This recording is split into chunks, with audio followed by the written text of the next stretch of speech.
नमस्कार दोस्तों, स्वागत है आप सभी का आपके अपने YouTube channel SK institute Bhopal में। जैसा कि आप सभी जानते हैं, अभी मध्य प्रदेश पुलिस कांस्टेबल की परीक्षा चल रही है, जिसमें कि चक्रवृद्धि ब्याज के क्वेश्चन डेली ही आ रहे हैं। 2 से 3 क्वेश्चन डेली आ रहे हैं और हर शिफ्ट में आ रहे हैं। तो आज मैं आपके लिए लेकर आया हूँ चक्रवृद्धि ब्याज का बिल्कुल जो बेसिक से अपन समझेंगे आज चक्रवृद्धि ब्याज को कि कैसे निकालते हैं। तो आइए दोस्तों शुरू करते हैं। हमारे सामने क्वेश्चन दिया हुआ है कि 7,500 रुपये पर 11% की दर से 2 वर्ष का चक्रवृद्धि ब्याज ज्ञात करें। तो दोस्तों हमारे सामने चक्रवृद्धि ब्याज का क्वेश्चन दिया है, इसको किस तरह सोल्व करना है आइए देखते हैं। सबसे पहले हमारे पास प्रिंसिपल क्या दिया हुआ है, 7,500 रुपये। तो इसको लिख लेंगे 7,500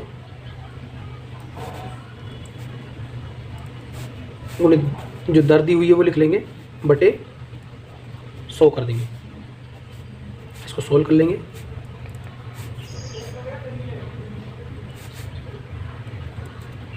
$825 हो जाएगा। अब चूंकि 2 वर्ष के लिए दिया हुआ है तो फिर से इसी प्रोसीजर को फॉलो करेंगे। 825 गुणा 11 बटे 100, 2 जीरो से यहाँ पर पॉइंट लगा देंगे।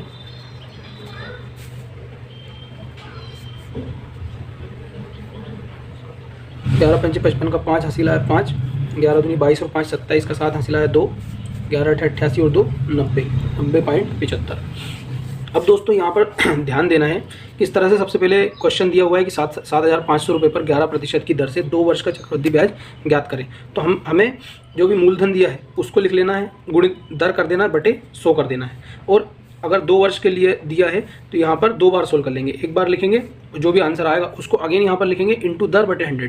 ठीक है, 2 बार सोल्व कर लिया यहाँ पर। और उसके बाद हम क्या करेंगे कि अगर 2 वर्ष के लिए दिया हुआ हो तो जो पहली स्टेप थी उसमें 2 का मल्टीप्लिकेशन कर देंगे और जो दूसरी स्टेप थी उसमें 1 का मल्टीप्लिकेशन कर देंगे। ये केवल और केवल 2 वर्ष के केस में ऐसा होगा।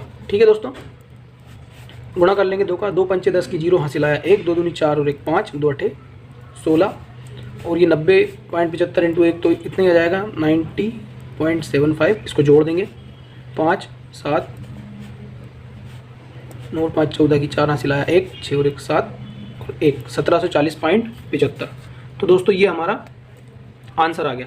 ये जो चक्रवृद्धि ब्याज निकाला है हमने, ये चक्रवृद्धि ब्याज ही आएगा, सीधा आंसर आ जाएगा हमारा। और इसमें किसी भी फार्मूले की ज़रूरत हमें नहीं महसूस हुई और कैलकुलेशंस भी बहुत इजी तरीके से हो जाती हैं। दोस्तों ये जो मेथड है ये मैं आपको इसलिए बता रहा हूँ क्योंकि जो हमारा फार्मूला होता है वो काफ़ी कॉम्प्लिकेटेड हो जाता है। जैसे 2 साल के लिए तो इतना ज़्यादा कॉम्प्लिकेटेड नहीं होता है, लेकिन जब 3 साल या 4 साल का चक्रवृद्धि ब्याज निकालने को क्वेश्चन में दे दिया जाता है तो उसमें बहुत ही ज़्यादा जो है कि कैलकुलेशंस बहुत ज़्यादा लेंदी हो जाती है और उसमें पॉइंट में आंसर आता है तो गलत होने के चांसेस ज़्यादा रहते हैं। इसलिए ये मेथड बहुत ही ईजी है, बहुत आसान है, इसी मेथड से आप सोल्व करेंगे। तो आइए दोस्तों चलते हैं हमारे अगले क्वेश्चन पर। 6,000 रुपये पर 5% की दर से 1 वर्ष का चक्रवृद्धि ब्याज क्या होगा यदि ब्याज की गणना अर्धवार्षिक समायोजन के आधार पर की जाए। दोस्तों इसमें सबसे इंपॉर्टेंट लाइन यही है इस क्वेश्चन में कि अर्धवार्षिक बोल दिया यहाँ पर, क्योंकि अगर कोई सा मूलधन है तो उस पर 1 वर्ष में साधारण ब्याज और चक्रवृद्धि ब्याज दोनों एक ही सेम ही रहते हैं अगर वो हाफ ईयरली कंपाउंडेड या अर्धवार्षिक रूप से समायोजित ना हो तो। लेकिन अगर अर्धवार्षिक रूप से समायोजित हो तो जो है चक्रवृद्धि ब्याज उसका अलग हो जाएगा। तो इसमें क्या करेंगे, अर्धवार्षिक जब बोल दिया है और 1 साल हमारे पास समय दिया हुआ है तो हम जो दर है उसमें 2 का भाग दे देंगे। सेम प्रोसीजर फॉलो करेंगे। मूलधन लिख लेंगे, मूलधन कितना हुआ है 6,000 गुणित दर दी हुई है 5 बटे 100, तो ऐसा कैसे आ जाएगा। और ये जो दर है इसको हाफ कर देंगे क्योंकि जो यहाँ पर हमें चक्रवृद्धि ब्याज अर्धवार्षिक समायोजित करना है, इसलिए इसको हम 2 से और भाग दे देंगे। 30 पंचे 150, 150 को अगेन इधर लाएंगे।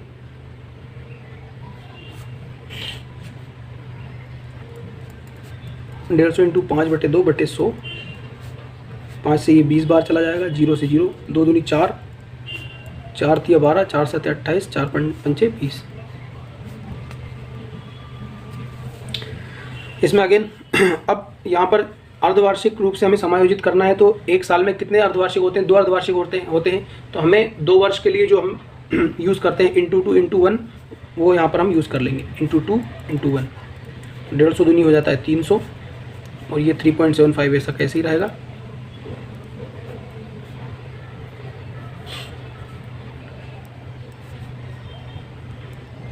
303.75, 303.75 ये हमारा कंपाउंड इंटरेस्ट आ चुका है। ये हमारा आंसर है दोस्तों। अब दोस्तों मैं आपको बता दूं कि जैसे यहाँ पर हमारे पास 2 वर्ष के लिए बोला था उन्होंने कि 2 वर्ष का जो है चक्रवृद्धि ब्याज कितना होगा। तो 2 वर्ष के लिए जब हम वो कैलकुलेशन करते हैं, मूलधन गुणित दर बटे 100 करते हैं, तो 2 वर्ष के लिए पहली स्टेप में इंटू 2 कर देंगे और दूसरी स्टेप में इंटू 1 कर देंगे। अगर वहीं पर 3 वर्ष के लिए हमारे पास कंपाउंड इंटरेस्ट निकालना है, कोई मूलधन दिया है, तो मूलधन गुणित दर बटे 100 है ना, इस प्रोसीजर को 3 बार फॉलो करेंगे। ठीक है दोस्तों, कैसे फॉलो करना वो मैंने आपको बता दिया। पहली बार मूलधन लिखेंगे, इंटू दर अपन 100 लिखेंगे, जो आंसर आएगा उसको दूसरी बार में लेंगे, इंटू दर अपन 100 इक्वल टू जो आंसर आएगा उसको तीसरी स्टेप में लेंगे। तो जो 3 वर्ष के लिए रहेगा उसमें ऑब्वियसली 3 स्टेप रहेंगे, तो उसमें 3 के सीक्वेंस में हमें मल्टीप्लिकेशन करना है और हमारा आंसर आ जाएगा। अगर 4 वर्ष के लिए हमारे पास चक्रवृद्धि ब्याज का क्वेश्चन आएगा तो उसमें हम 4 स्टेप आएंगी। ठीक है दोस्तों, उसको 4, 6, 4, 1 कर देंगे। दोस्तों एक बात और मैं आपको बता दूं, एक साल में 2 अर्धवार्षिक होते हैं। अगर क्वेश्चन में बोल रहा है कि अर्धवार्षिक मतलब ब्याज को जो है कि चक्रवृद्धि ब्याज की गणना हम अर्धवार्षिक आधार पर करेंगे, तो दर में 2 का भाग दे देंगे। अगर क्वेश्चन में बोल रहा है कि जो है ब्याज की गणना हमें त्रैमासिक आधार पर करना है, तो एक साल में कितने त्रैमासिक होते हैं, 4 त्रैमासिक होते हैं, तो दर में हम 4 से भाग दे देंगे और सेम प्रोसीजर फॉलो करेंगे, मूलधन गुणित दर बटे 100। ठीक है दोस्तों, और अगर क्वेश्चन में कुछ नहीं बोला जाए और सीधा मूलधन दिया हुआ है और 4 वर्ष दिए हुए हैं और बोल दे कि वार्षिक गणना करना है, चक्रवृद्धि ब्याज निकालना है, तो 4 वर्ष के लिए ये फार्मूला है, ये स्टेप फॉलो करेंगे। 3 वर्ष के लिए ये फार्मूला है और 2 वर्ष के लिए ये फार्मूला है।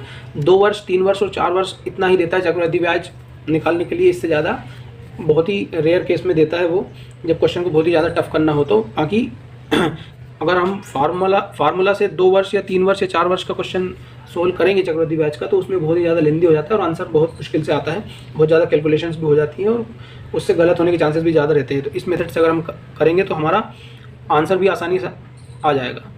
तो दोस्तों अगर ये वीडियो आपको हेल्पफुल लगे तो चैनल को लाइक, शेयर और सब्सक्राइब करें। धन्यवाद।